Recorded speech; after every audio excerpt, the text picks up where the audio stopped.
اومدم یه ویلا باغ بهت معرفی بکنم. یه زمین فوتبالی که توش یه آپارتمان ساخته شده، یه آپارتمان به صورت ویلا بسیار شیک و جذاب. با ما همراه باشید اینجا رو بهتون معرفی بکنم.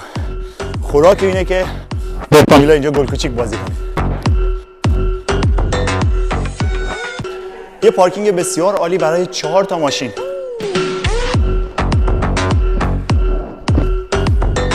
بفرمایید 170 متر بنا تریپلکس با بهترین متریال.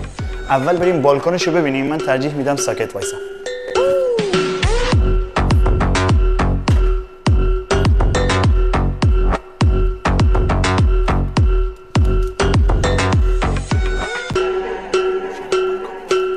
اینجور که متریال بسیار زیبای آشپزخونه رو دارین تماشا میکنید، بهتون بگم که این ویلا از محدود ویلاهاییه که شما از هر طرفش که نگاه میکنید یه ویوی بسیار جذاب داره.